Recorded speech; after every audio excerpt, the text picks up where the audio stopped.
Hi, welcome back to Hustle with AI. I am Guru Prasad, and today we are doing a deep dive into the most exciting and fastest growing job in the AI world right now, the forward deployed engineer. If you're a fresher looking at an AI career or developer wondering where to go next, this video is for you. By the end of this video, you will understand exactly what an FDE does, see a real world example of the full technical stack they work with, and know the skills you need to build to land one of these roles. Let's get into it. So, what exactly is a forward deployed engineer? Think of a traditional software engineer who sits in the company office and builds features for thousands of customers. An FDE is the exact opposite.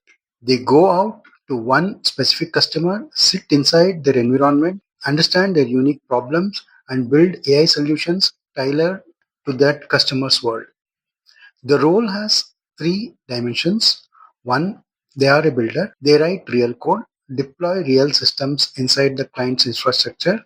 Two, they are strategists. They sit with the client's leadership and figure out the right AI architecture for their specific business. Three, they are a connector. They take everything they learn on the ground and feed it back to the product and research teams at their own company, making the product smarter for everyone. Palantir invented this model. Now OpenAI, Anthropic, Databricks, Salesforce, and hundreds of AI startups use it. Job postings for this role grew 800% in 2025 alone. Now let's bring this to life with a real example. This is the kind of assignment an FTE actually gets. The client is Medicare Plus, a chain of 500 hospitals. Their problem is serious. Doctors are spending over 3 hours every single day just writing clinical notes in their electronic health record system. Burnout is at 47%. They are losing doctors. The goal is to build an AI assistant that listens to a doctor patient consultation, automatically drafts the clinical note, and the doctor just reviews and approves it in under 2 minutes. But here is the hard part, the constraints. All data must stay on the hospital's own server because of the HIPAA compliance. The existing EHR system is Epic EPIC, and the API is old and messy. And most critically, the AI cannot hallucinate. If it writes the wrong medication or wrong dosage in the note, that is the patient safety issue. This is exactly the kind of complex real world problem an FDE is sent to solve. Let's see how they do it. Here is the full technical picture of what the FDE actually builds for Medicare Plus. Every single layer is something they own and ship. Layer 1, LLM fine tuning. The FDE takes an open source model, in this case Mistral 7B, and fine tunes it on thousands of real clinical notes from the hospital. This teaches the model the exact language, terminology, and format doctors use. This is how you eliminate hallucinations. You don't fight them with prompts, you train them out with domain data. Layer 2, vector database. Medical guidelines, drug references, hospital protocols. All of this is embedded into a vector database using ChromaDB. When a doctor has a consultation, the system retrieves the most relevant guidelines and feeds them as context to the AI before it generates the note. This is called RAG, Retrieval Augmented Generation. Layer 3, API integration. The FDE writes a Python connector to the Epic EHR system.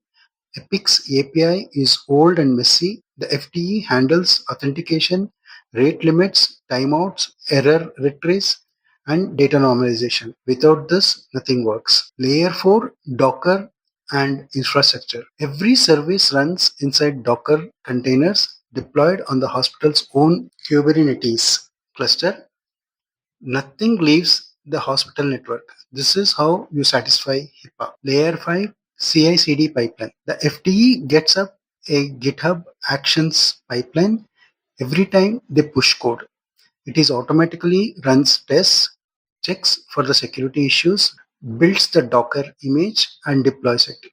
If something breaks, rollback happens in under 5 minutes. Layer 6, LLM observability. Using a tool called Langfuse, the FDE logs every single AI call, every prompt, every response. every latency measurement, every token cost, and a hallucination detection score. The hospital's compliance team can audit every AI generated note. This is a non negotiable in healthcare. Layer 7 coding. The backend is fast API in Python. The front end is a clean React UI where doctors see the AI drafted note and approve it with one click. All code is production grade, unit tested, and documented. This is the full stack an FDE owns. They didn't just configure a tool, they built a production AI system inside someone else's environment. Now you might be thinking, how is it different from solution architect or a sales engineer or a consultant? Great question. Let's compare. The solution architect designs the system but usually doesn't build it.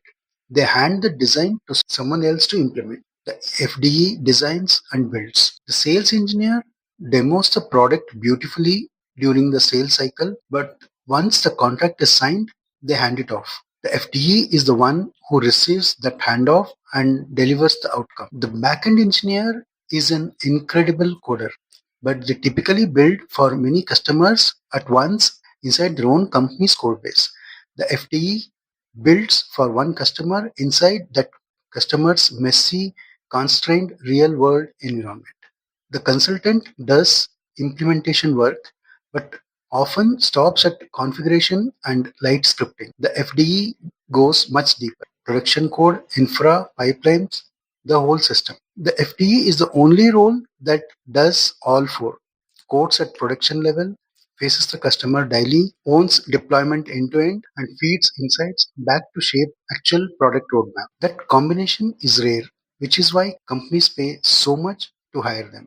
So, what does it take to become an FDE? Let's break it into two buckets. Technical skills first. Python is non negotiable, not just scripting, production grade code with proper structure, testing, and API design using fast API. RAG and LLMs. You need to understand how to build retrieval augmented generation pipelines, how to fine tune models on the domain data, and how to evaluate AI output quality. Vector databases. No ChromaDB, Pinecone, or VV8. These are the backbone of every enterprise AI deployment right now. APIs and SQL. Most enterprise AI plugs into existing systems. You need to be comfortable building REST connectors, handling messy legacy APIs, and writing efficient SQL queries. Docker. You need to containerize your applications and understand basic Kubernetes in most enterprises. If it doesn't run in a container, it doesn't run in production. CI/CD pipelines. Automated testing and deployment with GitHub Actions.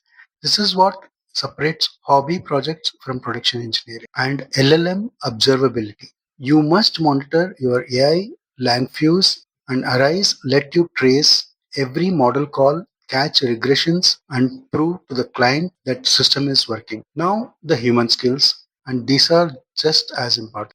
Customer empathy, listen more than you talk in the first week. Your job is to diagnose before you prescribe. Executive communication, you will sit in rooms with CMOs and CFOs who don't know what a vector database is. You need to explain it in terms of patient outcomes and cost savings. Ownership mindset, you are not a contractor who delivers a specification. You are accountable for whether the thing actually works and gets adopted. And product thinking. Every pattern you see on the ground is an insight for your product team. The best FTE are the ones who feed the roadmap. Here is your concrete 90-day plan to go from zero to ready for an FDE role. Day 1 to 30, build your technical foundation, learn Python properly, not tutorials, but building real APIs. Your milestone is a working RAG application. You upload a PDF, it gets embedded into ChromaDB, and you can query it using an LLM, containerize it with Docker, push everything to GitHub with proper documentation. This one project demonstrates Python, RAG, Vector DB, and Docker all at once. Day 31 to 60, integration and deployment. Now add real world complexity. Connect your project to an external API. Use HubSpot's free tier or the Slack API or any real service with messy edge cases. Set up GitHub Actions to every push automatically tests and deploys your app. Add Langfuse to log your LLM calls. Deploy it on your local machine as if it were on an on-premise enterprise. Write a one-page architecture document. This is what you would hand to a client CTO. Day 61 to 90, simulate a real FDE project. Pick one domain, healthcare, logistics, or FMCG, whatever excites you. Define a business problem. Build a mini end-to-end solution for that problem. Record a 5-minute demo video. Write a LinkedIn case study explaining what you built, what problems you solved, and what results you measured. Then apply. By day 90, you will have a GitHub portfolio that demonstrates every skill on a FTE job description. You will be ready. The FTE role is for people who love to build and love to solve real world problems. It is one of the few roles in tech where you see when you see the before, the broken, inefficient process, and the after, the working AI system that changes how people work every single day. In this case, doctors get more time with patients. Here are your three actions. One, this weekend, build a RAG project, upload a PDF, embed it, query it, push it to GitHub. Start small, start today. Two, go to the careers page at OpenAI, Anthropic, or and Databricks and look at the FTE job descriptions. Read the requirements carefully. That is your curriculum. 3. Drop a comment below and tell me which domain would you deploy AI in: healthcare, education, supply chain, banking. I read every comment. If this was useful, subscribe for more practical AI career content or AI use cases content every week. Like this video and share it with anyone in your network who's looking at an AI career. And I'll see you in the next one.